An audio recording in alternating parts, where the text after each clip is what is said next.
Patient आता है, उस पेशेंट के अंदर वो ये कंप्लेन करता है कि डॉक्टर साहब मैं बैठता हूँ तो मुझे कोई मसला नहीं होता, लेकिन जैसे ही मैं कोई एक्सर्शनल एक्टिविटी परफॉर्म करता हूँ, टेंशन लेता हूँ या कोई हैवी एक्टिविटी करता हूँ तो उसके नतीजे में मुझे चेस्ट पेन होने लग पड़ती है।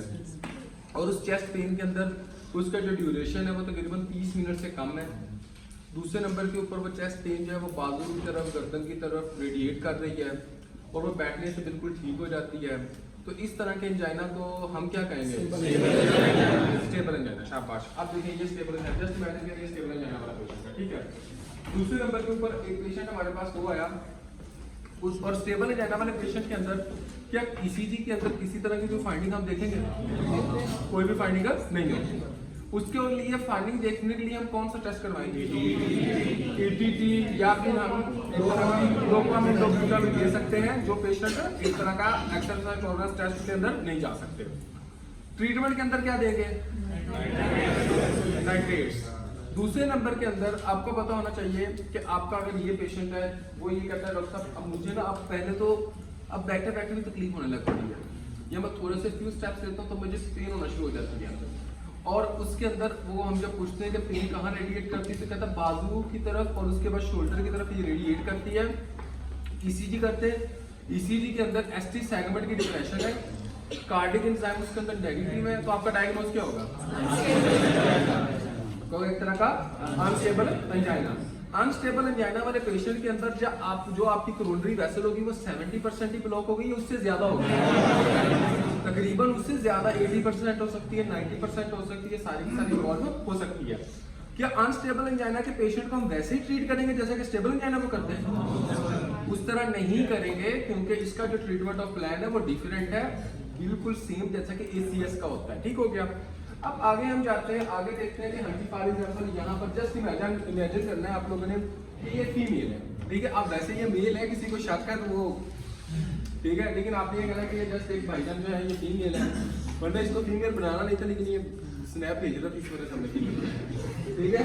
अब देखें कि जैसे कि भाईजान ये फीमेल है, फीमेल जो है कोकेन यूज करना, अल्कोहल का इंटेक करना, ये और आपके पास इमरजेंसी डिपार्टमेंट के अंदर आती हैं और ये कहती हैं कि डॉक्टर साहब मेरे चेस्ट के अंदर बहुत ज़्यादा पेन हो रही है, रेडिएट कर रही है बाजू की तरफ, ये सारी तरफ। इस सारे के अंदर आप ये देखते हो कि इसके अंदर ईसीजी करते हो, ईसीजी के अंदर आपकी एसटी सेगमेंट की एलिवेशन होती है। जब आपकी एसटी सेगमेंट की एलिवेशन होती है, कार्डिक एंजाइम जब करवाते हो वो नेगेटिव होते हैं, तो आपने क्या कहना है कि इस पेशेंट को क्या है? Principal angina. प्रिंसिपल एंजाइना का दूसरा नाम क्या होता है? कैमरामैन, वैसोस्पास्टिक एंजाइना का ट्रीटमेंट ऑफ प्लान क्या है? वो नाइट्रेट ग्लिसरीन एंजियोसिड ना, क्या calcium channel blocker. Calcium channel blocker. तो आपने क्या कहना है कि इसका जो ट्रीटमेंट है वो कैल्शियम चैनल ब्लॉकर है, वैसोस्पास्टिक एंजाइना का। अब देखें कि वैसोस्पास्टिक एंजाइना का जो हमने ट्रीटमेंट ऑफ प्लान देखा वो कौन सा था? कैल्शियम चैनल ब्लॉकर होता था। इसके अलावा क्या किसी तरह का हाइपर कोलेस्ट्रोलीमिया होना या हाइपरटेंशन होना ये आपका वैसोस्पास्टिक एंजाइना के साथ लिंक करता है? नहीं करता। हाइपरटेंशन या आपका हाइपर कोलेस्ट्रोलीमिया ये इसके साथ इसका कोई लेना देना नहीं, वो करिए। अब आगे फॉर एग्जांपल डॉक्टर मोहतरम हसीब साहब, हसीब साहब के साथ अगर हम बात करते हैं, अगर आपके पास कोई ऐसा पेशेंट आता है जिसके अंदर वो कहते हैं चेस्ट पेन है, रेडिएट कर रही है बाजू की तरफ, जाग की तरफ, और ये सारा कुछ कह के, और उसके अंदर हम जब ईसीजी करते हैं तो ईसीजी के अंदर आपको एसटी सेगमेंट की एलिवेशन मिलती है और उसके साथ साथ कार्डिक एंजाइम क्या मिलते हैं? एक तरह के नेगेटिव मिलते हैं। तो इस कंडीशन को हम क्या कहेंगे? सॉरी, एसटी सेगमेंट की डिप्रेशन मिलती है और उसके बाद कार्डिक एंजाइम इसके अंदर हमें पॉजिटिव मिलते हैं, तो इस कंडीशन को हम क्या कहेंगे? Non ST elevation myocardial infarction. मतलब कि इस बंदे के अंदर मायोकार्डियल इंफार्क्शन हो चुकी है, बस आगे समझ के नहीं, इस बंदे के अंदर मायोकार्डियल इंफार्क्शन हो चुकी है, इसके जो हार्ट के मसल है वो नेक्रोज्ड हो चुके हैं, इसी वजह से तो कार्डिक एंजाइम पॉजिटिव आए, वरना कार्डिक एंजाइम पॉजिटिव ना आते। लेकिन जब हमने ईसीजी की तो ईसीजी के अंदर इसके अंदर क्या था? एसटी सेगमेंट की डिप्रेशन मिली आपको, और कुछ वक्त के बाद ये हो सकता है कि अगर इसको हम ट्रीटमेंट ना दे तो ये एसटी एलिवेशन के अंदर भी तब्दील हो जाएगी। ठीक हो गया।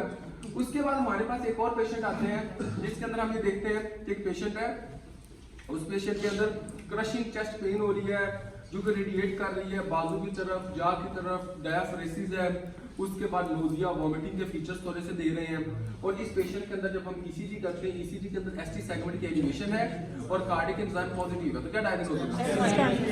ST elevation myocardial infarction.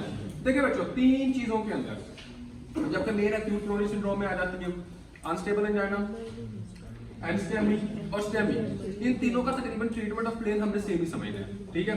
मतलब कि जब ये हमारे पास पेशेंट आते हैं और जब हम ये देखते हैं कि 80 to 90% वेसल ब्लॉक हो चुकी है या 100% वेसल ब्लॉक हो चुकी है या ईसीजी के अंदर एसटी सेगमेंट की डिप्रेशन है, लेकिन वैसे जो है वो एक तरह की क्या है, एक तरह का कार्डिक जो है वो एक तरह का एंजाइम पॉजिटिव है, तो सबसे पहले कि अगर ये 1.5 or 2 आवर्स के अंदर हमारे पास आते हैं तो इसका जो ट्रीटमेंट करना तो करना पीसीआई, ठीक हो गया, प्राइमरी क्यूटेनियस इंटरवेंशन हम उसको कहते हैं, जिसको मतलब स्टेंट डालते हैं, ठीक है। अगर फॉर एग्जांपल ये बंदे लेट हो जाते हैं तो उसके बाद हमने क्या करना होता है, उसके बाद आपने इसके अंदर थ्रोम्बोलाइटिक ड्रग्स देनी होती है, ठीक है। स्ट्रेप्टोकाइनेज, एल्टीप्लेस, टेनेक्टिप्लेस, ये सारा कुछ हम दे सकते हैं, लेकिन मोस्ट कॉमनली टेनेक्टिप्लेस, एल्टीप्लेस, रेटिप्लेस ये हम किसके अंदर देते होते हैं? एमआई के पेशेंट के अंदर। किसके? एमआई के पेशेंट के अंदर। जो आपका अनस्टेबल एंजाइना और एनस्टेमी वाला पेशेंट होता है उसको हम हेपारिन देना शुरू कर देते होते हैं, क्या देते हैं? एक तरह का हेपारिन देना शुरू कर देते होते हैं। अच्छा, एक बात जो बहुत इंपॉर्टेंट है, जो मैंने बहुत ज्यादा ऑब्जर्व की, और आप लोग जब इंशाल्लाह अब आप लोगों ने जाकर अपनी ऑब्जर्व करनी है, सारा कुछ करना है, इस बात को आप लोगों ने अपने जहन के अंदर लाजमी रखना है।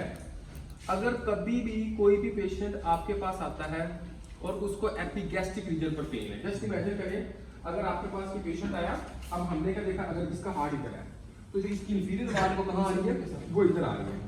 अगर ये पेशेंट ये कहे कि डॉक्टर साहब मुझे यहाँ पर दर्द हो रही है, ये हिस्सा, ठीक है, और साथ ये कहे कि मुझे उल्टी हो रही है, मुझे नोजिया हो रहा है, मेरा दिल घबरा रहा है, मुझे ऐसे लगने लगा कि मुझे पसीना सा और मुझे ना मतलब दिल अजीब सा हो रहा है, तो सबसे पहले हम लोग यहाँ पर जब वो हाथ लगा कर बताते हैं तो हम सोचते हैं ये मैदे की तकलीफ है, ऐसे ही सोचते हैं ना कि ये मैदे की तकलीफ है, कि यहाँ पर क्या आ रहा है, मैदा आ रहा है। ऐसा नहीं सोचना।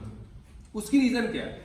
उसकी रीजन ये है कि इस जगह पे इस बंदे के हार्ट की इंफीरियर वाल आ रही है, क्या एक तरह की इंफीरियर वाल आ रही है, और सेकंड मोस्ट कॉमन कॉज जो होता है एमआई का, वो इंफीरियर वाल एमआई वाला होता है। क्या एक तरह का इंफीरियर वाल एमआई वाला होता है।